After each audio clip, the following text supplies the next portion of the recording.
이렇게 쿠폰을 받는, 쿠폰을 받고 만기에 원금을 받는 요놈을 다 하면 지금 현재 얼마냐 하는 것이 채권 가격이에요.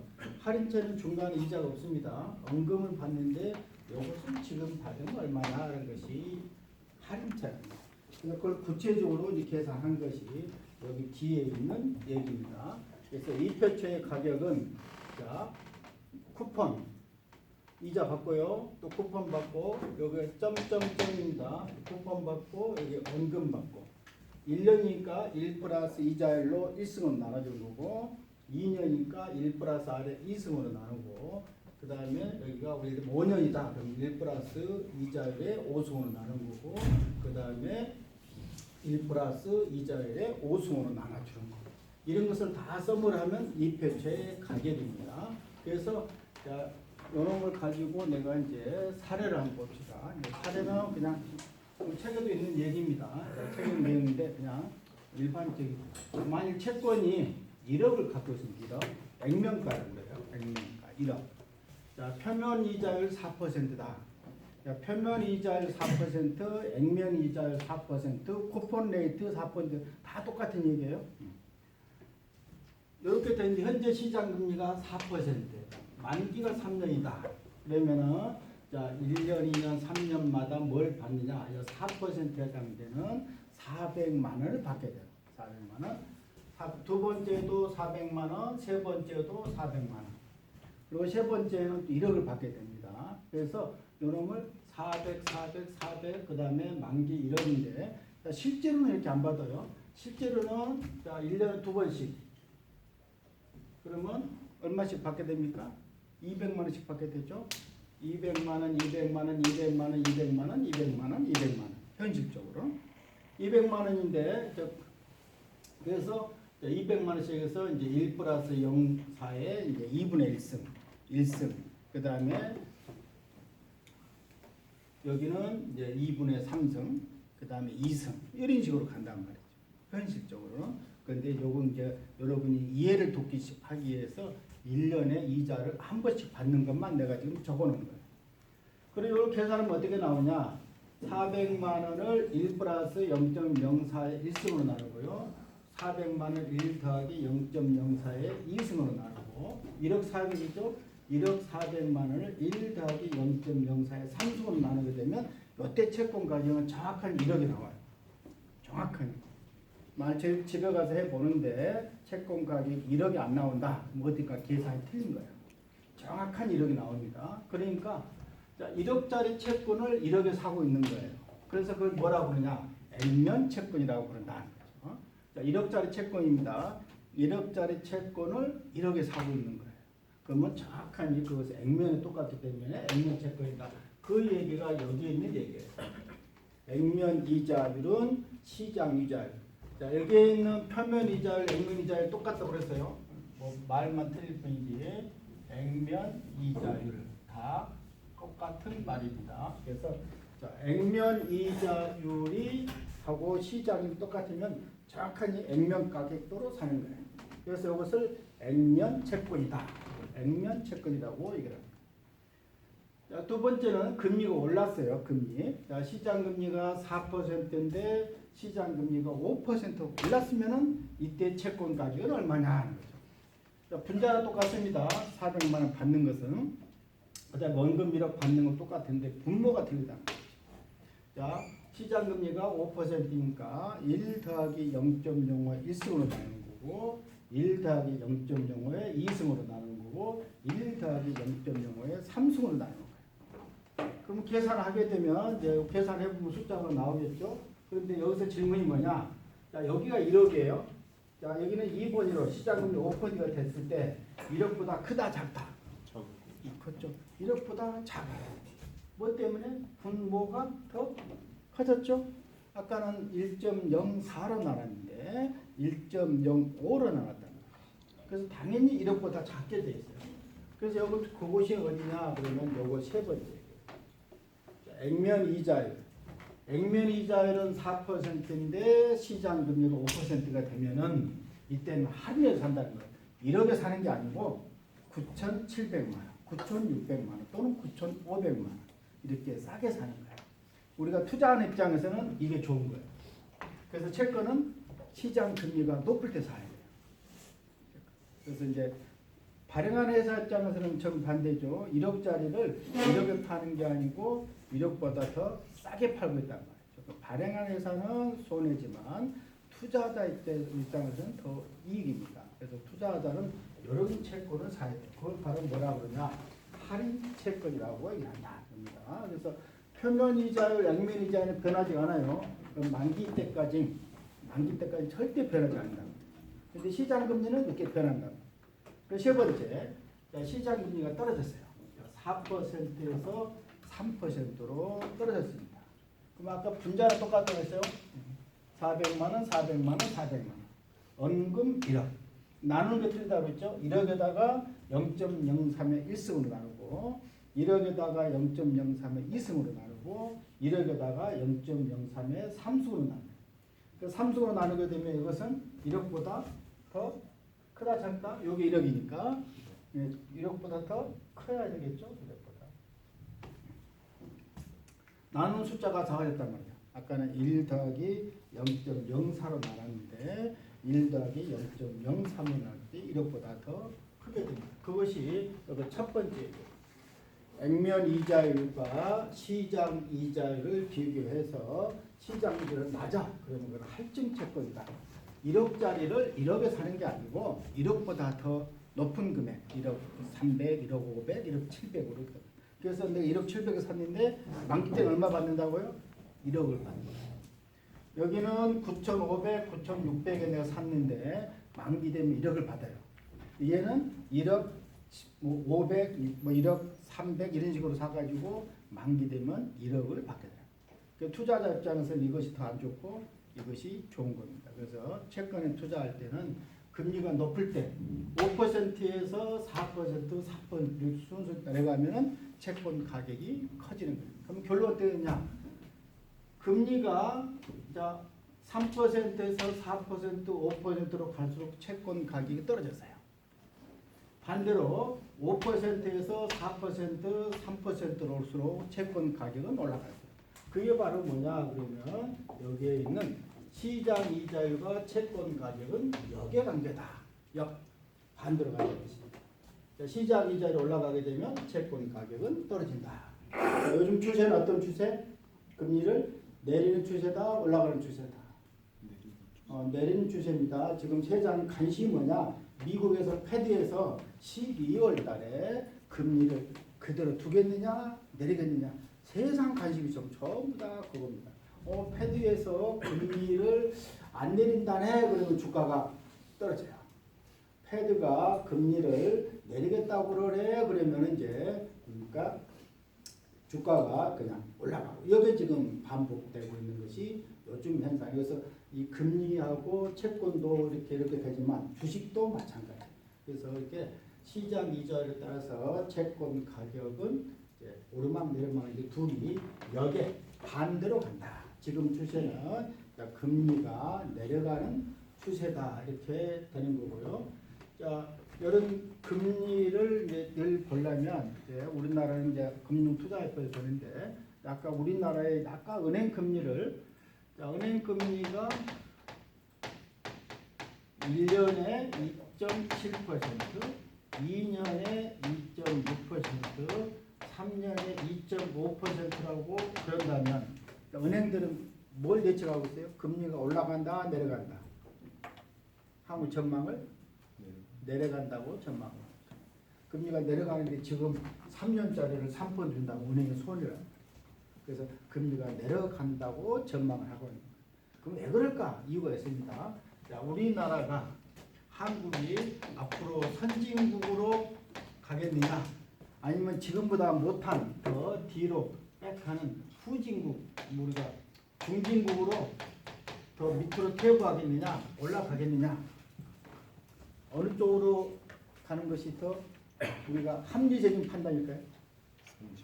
합리적인 판단이라면 선진국. 그렇게 하기 위해서 지금 IMF도 허가를 해주고 발행업도 허가해서 기업들이 기업을 창업할 때 돈을 많이 대주라는 거예요. 그런데 자, 이게 갈수록 선진국으로 갈수록 이제 뭐가 되냐? 시중에 자금이 증가해요. 왜? 부자들이 늘어나니까. 부자들이 늘어나요. 그래서 이제 나한테 내 주변에는 뭐 부자들이 없는데 그러면 노는 물이 부자들하고 안 놀아서 그래요. 한자 속어로 뭐라고 그래? 자, 끼리끼리 논다. 한자 속어로. 끼리끼리 노는 거. 그렇죠. 아주 똑똑합니다. 유유상종이에요. 그래서 여러분이 향후에 열심히 공부하고 경험 쌓아서 부자들하고 노는 물 그쪽 가서 놀아야 돼요. 그러면 그쪽 훨씬 더 부자가 된다. 이게 유유상종이에요. 그래서 우리나라가 내가 돈이 있고 없고 아무 상관없이 나라 전체는 부자가 돼가고 그 다음에 부자가 돼가보니까 시중에 돈이 늘어난다.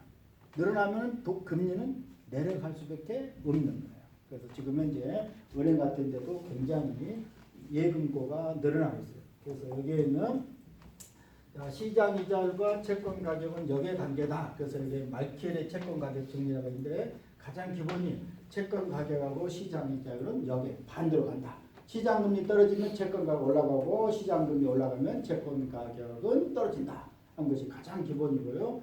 자, 만기가 길수록 아까 여기는 지금 3년이라 했는데 3년이 아니고 이것은 4년, 5년 이렇게 점점점 만기가 길수록 채권의 가격 변동폭이 커진다. 여기에 있는 시장 금리가 똑같이 4에서 5 또는 4에서 3으로 갔을 때 이 변화폭이 훨씬 크다는 거예요. 이게 만기가 길수록 나누기가 더 많아지죠. 1승, 2승, 3승, 4승, 5승, 6승 이렇게 가게 되니까. 그래서 만기가 길수록 시장 이자의 변화에 따른 채권 가격의 변동폭은 더 커진다.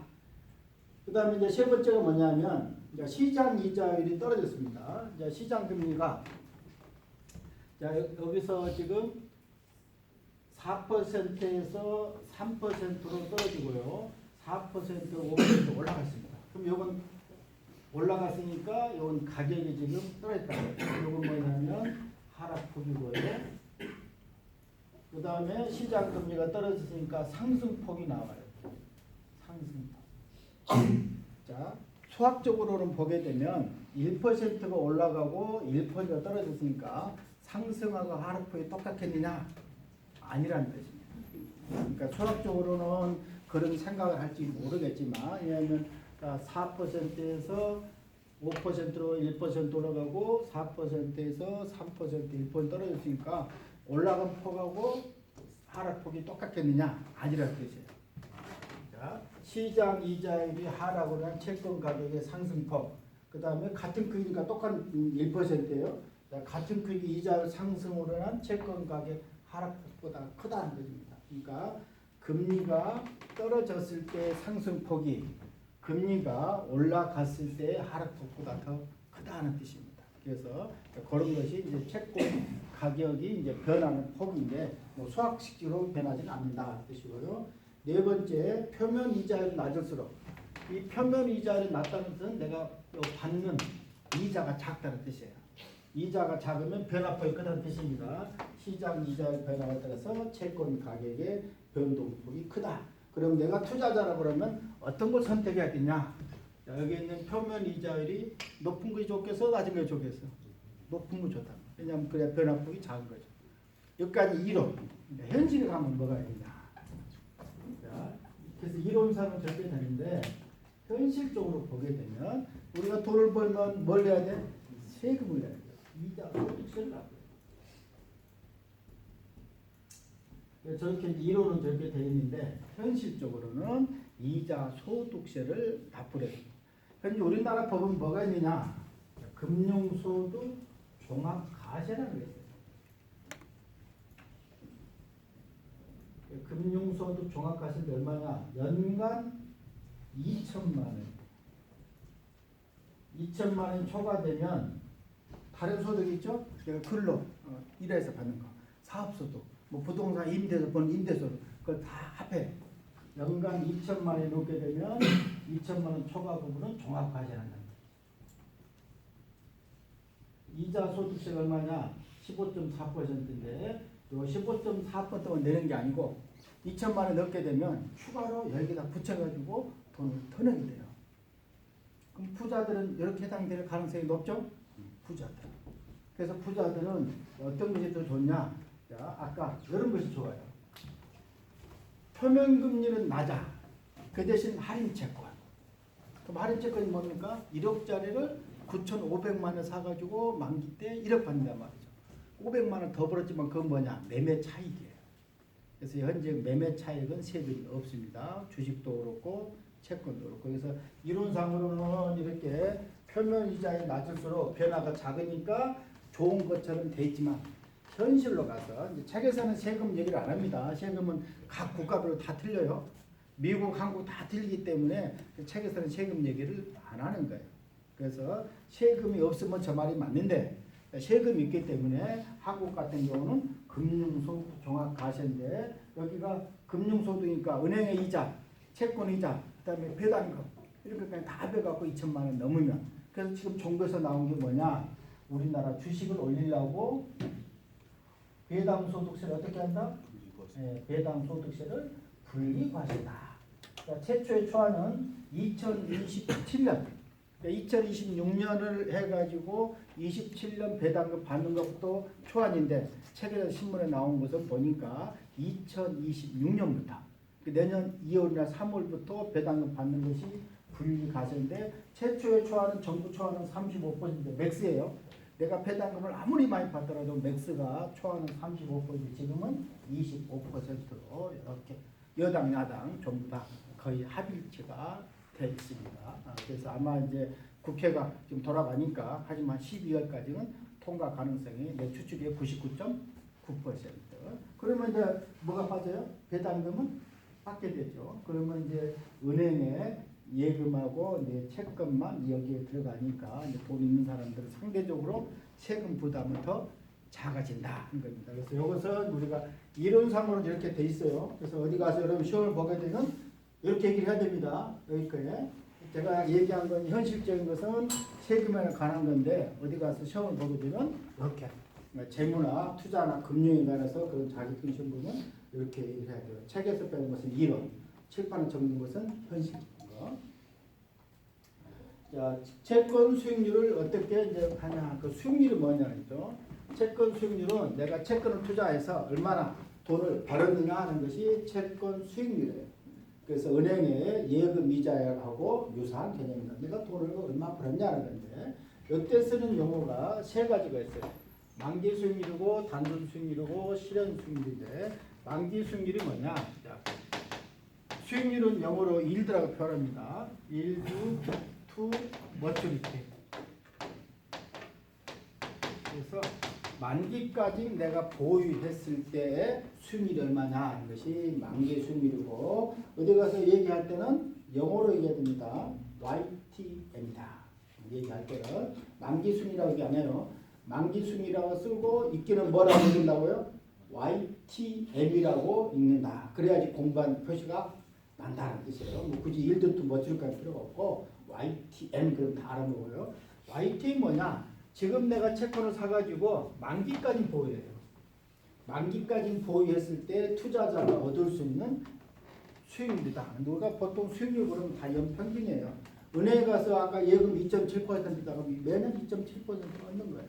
그래서 그런 뭐 말은 없더라도 다 알아먹는 건데 정확한 것은 연간 평균 수익률이다. 그런데 하여간 내가 채권을 사서 만기까지 갖고 있을 때 얻을 수 있는 평균 수익률을 만기 수익률이다. 그래서 만기 수익률 계산하는 방식은 아까 여기가 시장 금리를 줬는데 자 이렇게 시장 금리 주기 전에 채권 가격, 채권을 산 게 있단 말이야. 1억짜리를 1억 500에 샀느냐, 1억짜리를 9,500에 샀느냐. 그러면 채권 가격이 여기가 뭐 1억 500 또는 1억 뭐 300 또는 9,500 이렇게 채권 가격이 나와 있어요.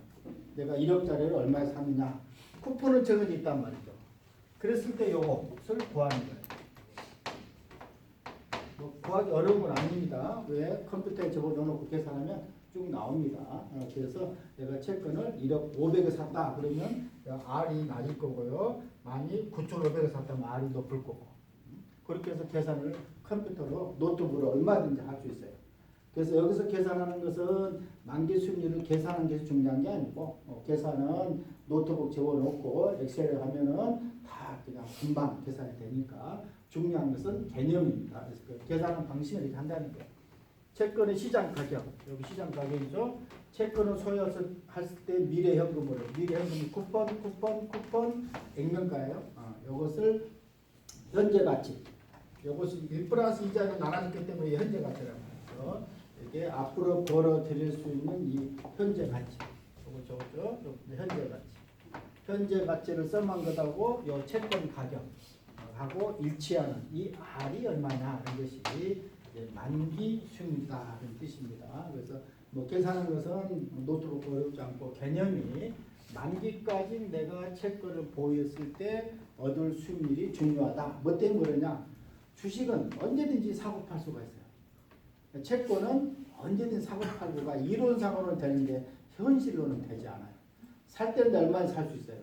팔려고 그러면 잘 안 팔려요. 그래서 채권을 살 때는 대부분 내가 만기까지 가져간다라고 생각을 해야 돼요.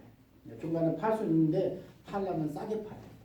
1억짜리 1억에 팔면 안 팔리고 9,600, 9,500에 팔면 팔릴 수 있단 말이죠. 그래서 채권을 투자할 때는 특별한 사항이 없는 한 만기까지 보유한다. 이렇게 생각을 해요. 두 번째 있는가 단순 수익률인데 단순 수익률은 뭐냐? 아까 여기 액면이자 있죠. 이 액면이자만 가지고 수익률을 계산한 것이 단순 수익률이에요. 채권 가격은 나와 있단 말이에요. 채권 가격 1억이냐 9,500이냐 아니면 1억 500만 원. 그래서 채권 가격을 분모를 해서 액면 이자를 분자해서 계산한 것이 단순 수익률인데 여기 이제 그래프를 보게 되면 일이 뭐냐? 채권 가격하고 액면가가 똑같은 거예요. 이거 액면 채권이나 채권 가격이 얼마? 1억이죠? 액면가 얼마? 1억이죠? 그러면 분자 분모가 똑같은 거 숫자 얼마 나와? 1이 나온다는 거예요. 그래서 여기가 요건 액면 채권이에요. 액면 채권인데 여기 1보다 작아요.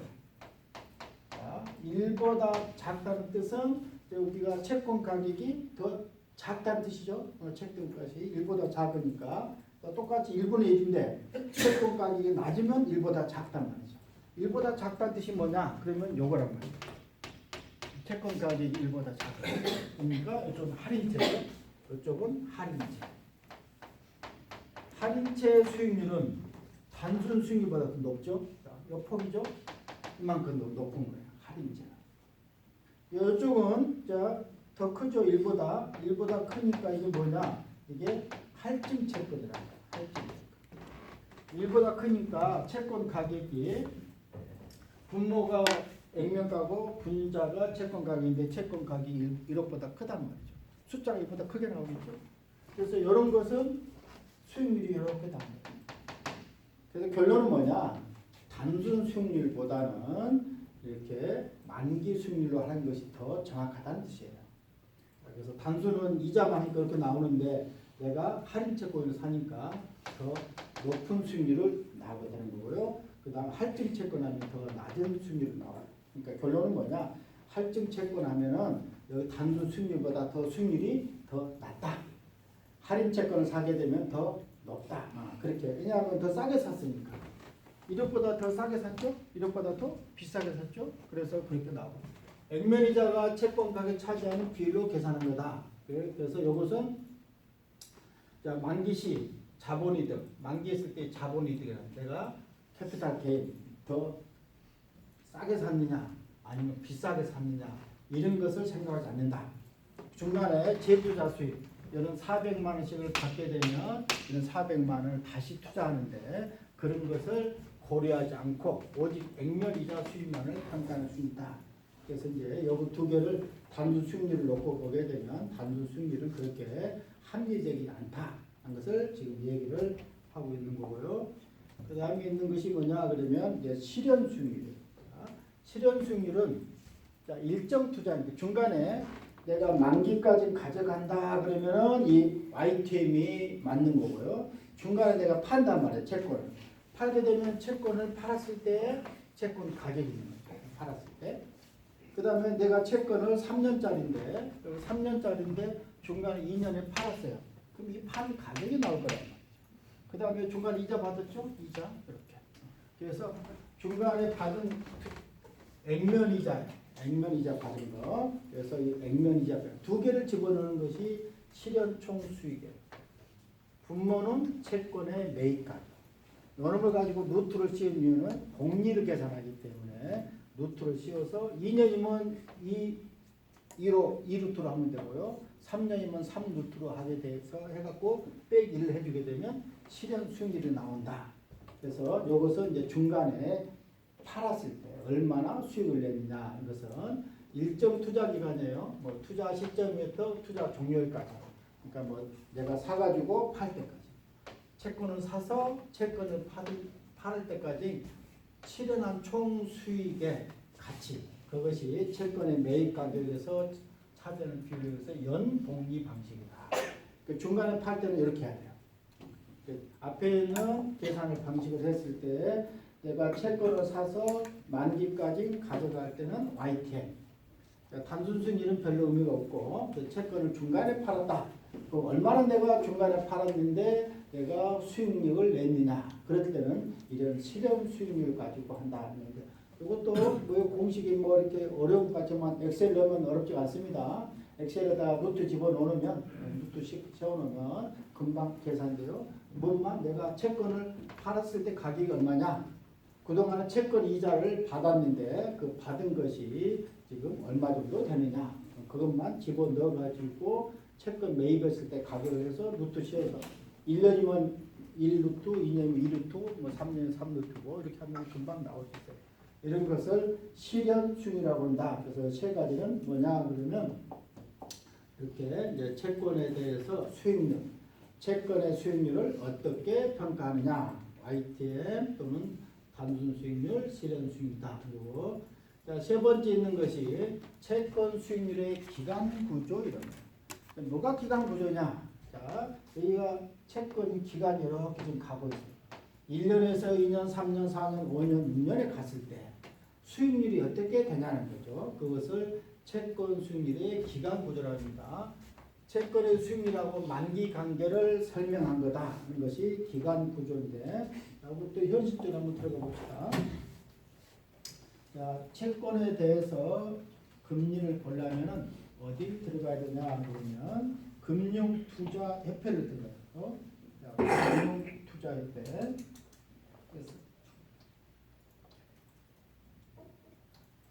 금융투자협회에 들어가서 여기 쭉 지금 밑에서 보면 이렇게 뭐가 좀 날아다니죠. 밑에 날아다니는 거. 날아다니는 것을 이제 보게 되면 뭐가 날아다니냐 그러면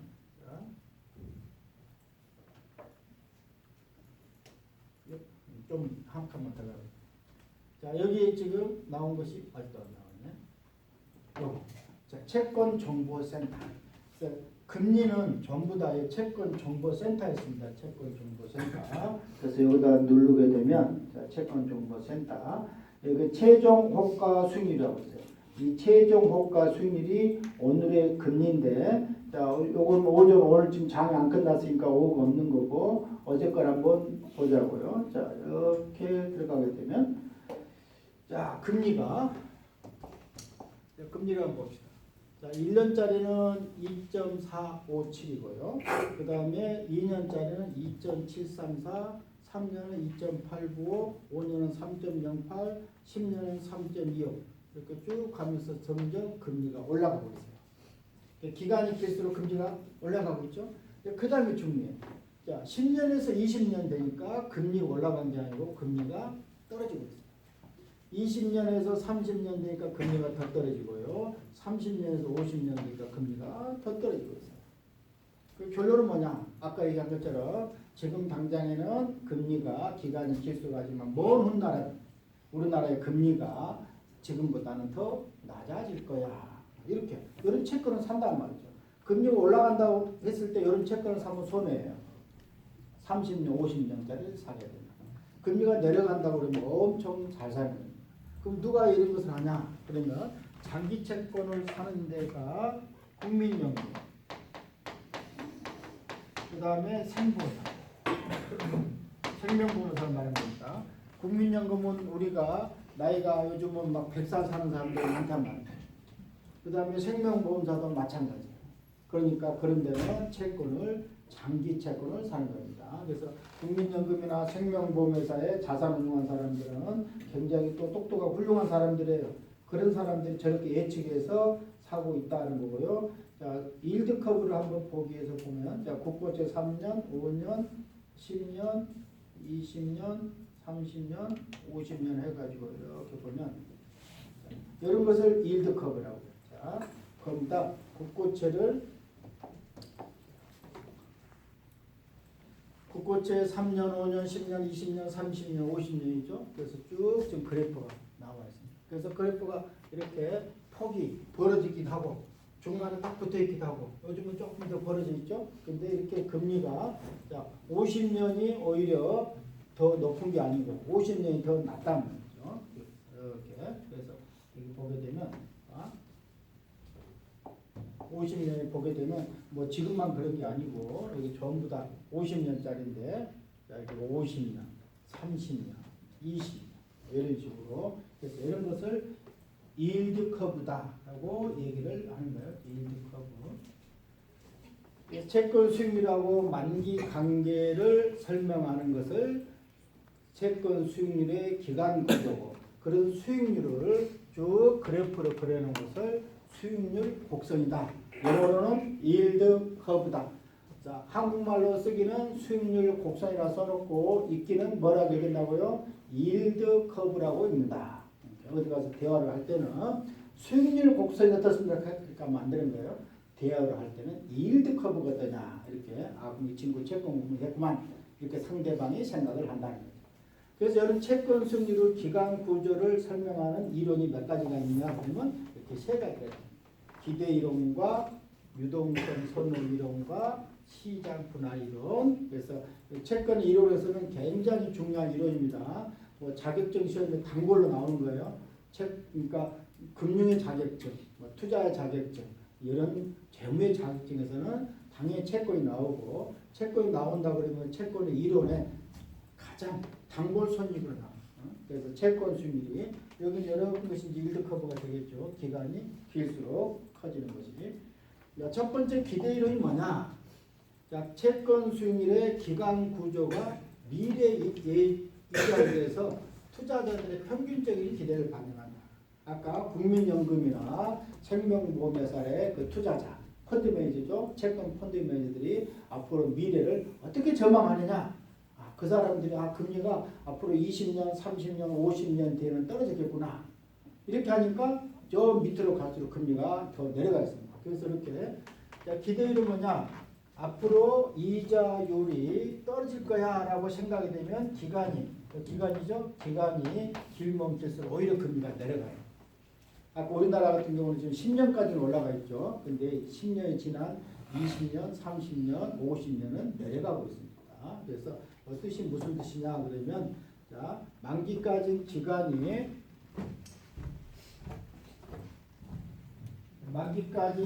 기간 동안에 금리가 내려갈 거야 라고 예상이 되면 기간이 길수록 금리가 내려가게 되는 거고요. 그 다음에 이제 반대죠. 앞으로 금리 올라갈 거야. 올라갈 거 되면은 만기가 길수록 이자율이 올라가게 됩니다. 이자율이 일정하다. 앞으로 금리가 지금이나 미래나 똑같을 거야. 그러면은 지금이나 미래나 금리가 일정하다. 이것을 기대 이론입니다. 기대 이론은 채권 수익률은 미래의 예상 이자율이다. 미래 예상 이자율이 채권 수익이다는 거고요. 두 번째 있는 것이 유동성 선호율. 유동성이라는 것이 뭐냐? 유동성의 의미는 언제든지 현금화가 가능한 것을 유동성이라고 합니다.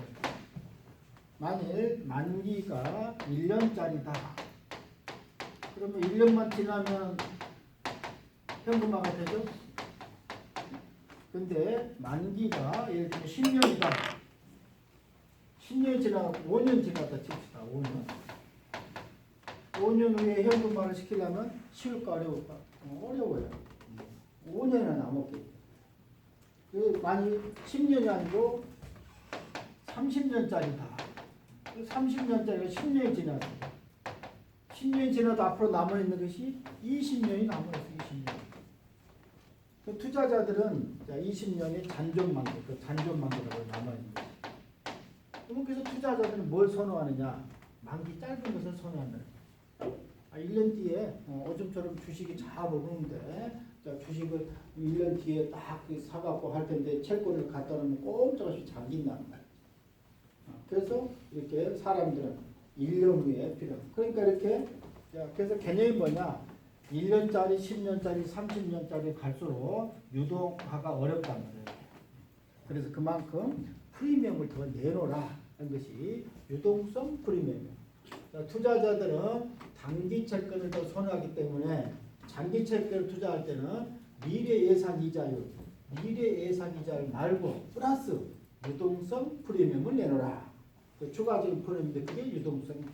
내가 현금화가 어려우니까 현금화를 시킬 수 있게끔 빨리 추가로 더 내놓으라 라는 것이 유동성 선호 이론입니다. 그래서 그래프를 보게 되면 까만 색깔은 기대 이론이에요. 유동성 선호는 뭐냐? 기간이 길면 길수록 프리미엄이 커지죠. 그러니까 까만 선에 비해서 이 파란 선은 더 어떻게 되세요? 여기 경사가 더 급하고 경사가 더 안만하죠. 플랫이라고 보는 거예요. 그래서 경사가 급한데 더 안만하게.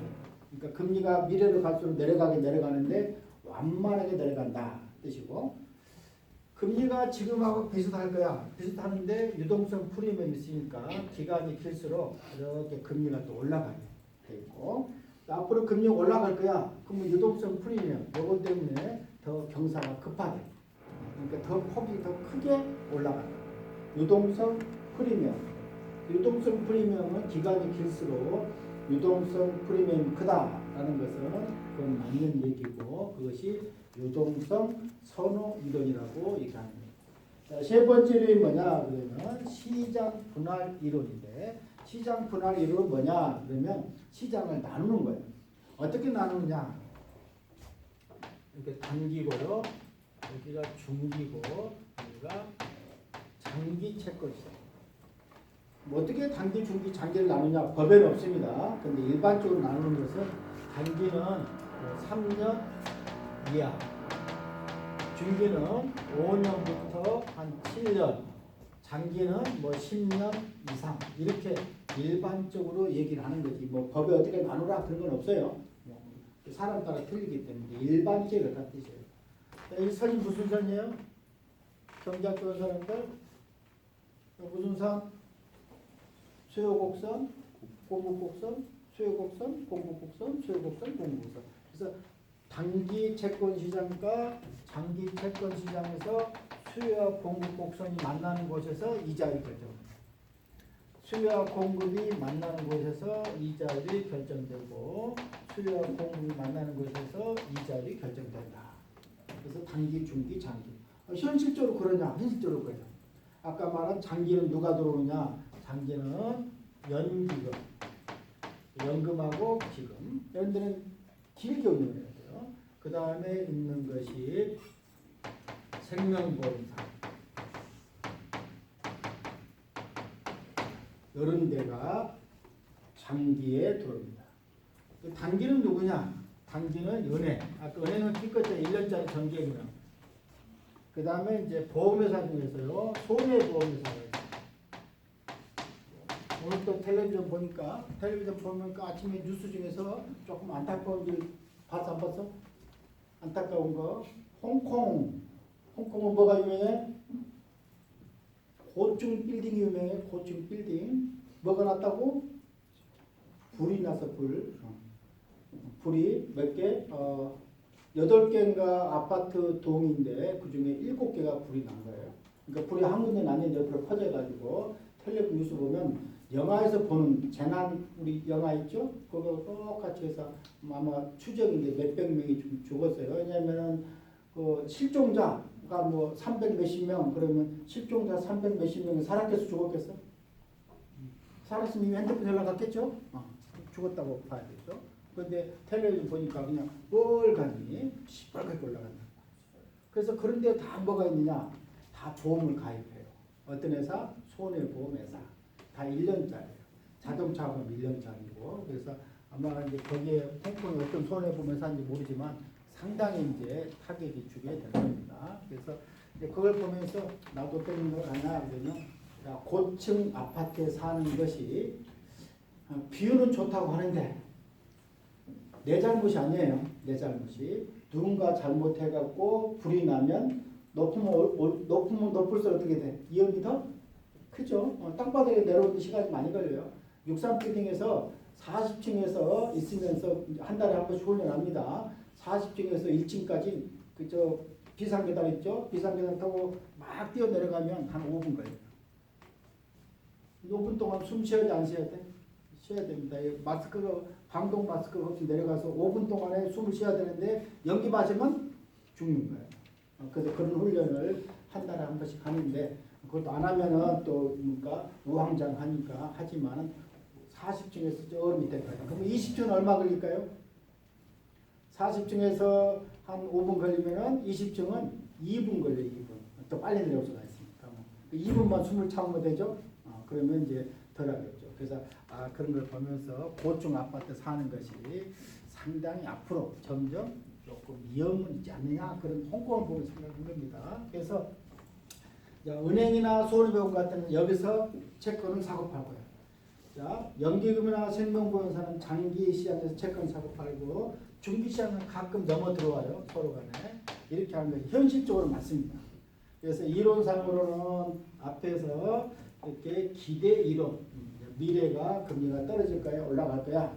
이것도 뭐 맞는 얘기고, 그다음 유동성 선호 이론도 맞긴 하는데 현실적으로 보게 되면 내가 어떤 자금이 갖고 있느냐에 따라서 단기 채권, 중기 채권, 장기 채권에서 사고 팔간다. 이런 것을 바로 뭐라고 그러냐? 채권 수익률의 기간 구조 이론이다. 기간 구조라는 것은 채권 수익률하고 만기하고 수익률에 어떤 관계를 갖고 있느냐. 그래서 기대 이론, 유동성 선호 이론, 시장 분할 이론 세 가지가 있고요. 그 다음에 있는 것이 채무 불이행입니다. 그래서 채무 불이행은 내가 채권을 갖고 있을 때 내가 그러니까 돈을 못 받을 위험이에요. 돈을 못 받아. 지금도 이제 어제인대로 증권시장에서 어떤 우리나라가 알만한 누구든지 알 수 있는 그런 그룹이 자금 그러니까 부족설 이런 것이 나와 있어요. 근데 내 생각에는 그러니까 거짓말, 소위 말하면 이제 가짜 뉴스인데 가짜 뉴스도 다 어디서 뭔가 문제가 있으니까 가짜 뉴스가 나온다는 거죠. 그 그룹이 이익이 안 나요. 손실이 많아 연간. 그러니까 어디선가 나오는데 약간 그런 것이 있어서 그런 것을 갖고 있다 그러면 그런 회사의 채권을 갖고 있다. 그러면 제일 걱정거리가 내가 채권을 만기에 돌려받지 못하면 어떻게 될 거냐. 그런 거예요. 만약 그런 지금 만기가 1년이다. 그러면 내가 1년만 내가 고민하면 되죠. 근데 아직도 3년이 남았어. 그럼 3년 동안 스트레스 쌓이는 거야. 그래서 그런 채권이 잘 안 팔려요. 현실적으로 보게 되면 아까 여기 채권의 종류 중에서 자 이거 다시 빼버리고 자 이거 보면은 채권의 등급이 있는데요. 자, 회사채의 AAA가 어제 3.32인데요. 회사채의 트리플 B 마이너스는 얼마냐? 9.1이에요. 트리플 B 마이너스가 엄청 나쁜 회사가 아닙니다. 좋은 회사예요. 여러분 여런데 트리플 B 마이너스 회사에 들어간다 그러면 얼른 들어가야 돼요. 좋은 회사예요. 좋은 회사인데 금리가 얼마냐? 사람들은 투자자들은 그걸 못 믿는 거야. 내 돈이 3년 동안 잠겨가지고 스트레스 받아 이렇게 되는 겁니다. 그래서 여기 보게 되면 지금 9.1, 3.3. 은행 예금하고 비교하면 2.7이니까 3배 반이 넘죠. 이런 걸 비교하면 이것도 2배 반이 넘고요. 그래도 사람들은 이걸 잘 안 사는 거예요. 그 뭐 때문이냐? 그 이유가 디폴트 염려 때문에 다음 앞에. 자, 그래서 채무 불이행위입니다. 그 채무 불이행위를 저 회사가 좋은 회사냐 나쁜 회사를 보려고 하면 그게 이제 신용 분석을 해야 돼. 영어로 말하면 크레딧 어널리시스. 이게 중요해요. 어떻게 신용 분석하는데 책에는 6장 기본적 분석. 여러분 레포트에 저 뒤에 추정적과 빼고 그 앞단위가 전부 다 시인용 분석은. 그래서 그걸 잘 해놓으면은 뭐 책거래만 필요한 게 아니고 여러분이 나중에 기업에 가가지고 거래처를 한번 평가해봐라. 거기도 써먹고 써먹을 때가 많아요. 그것이 기본적 분석인데 그게 바로 채무 불이행입니다. 채권을 갖고 있을 때 채무 불이행이 굉장히 중요하다. 그래서 채권 발행 주체가 이자와 원금을 약속한 대로 이것이 이제 못할 그런 내가 채권을 갖고 있으면 이자 원금을 받아야 되는데 그것을 약속 수익률이라고 못 받을 위험이다. 그래서 채권 수익률의 위험 구조가 채무 불이행 위험하고 채권의 만기 수익률 관계를 나타내는 것을 채권 수익률의 관계라고 하는데 채무 불이행 위험이 클수록 채권의 만기 수익률은 올라간다. 아까 봤죠? 트리플 B하고 그 다음에 AA하고 차이가. 그래서 이것이 뭐 반드시 부도난다는 게 아니에요. 리스크, 확률이 높아질수록 만기 수익률이 올라간다. 그래서 이런 것을 나타내는 것이 이제 채권 수익률의 스프레드라고 해요. 스프레드는 한국의 용어의 차이를 보게 되면 뭔 차이예요, 차이. 뭐가 차이냐? 약속한 수익률하고 무위험 수익률의 차이예요. 무위험 수익률이 뭐냐? 그러면 이게 이제 국고채 1년 또는 국고채 3년 아니면 은행채 1년. 이것도 뭐 무위험 수익률이 뭐다 그런 정의는 없어요. 우리가 일반적으로 그렇게 한다는 거죠. 요놈하고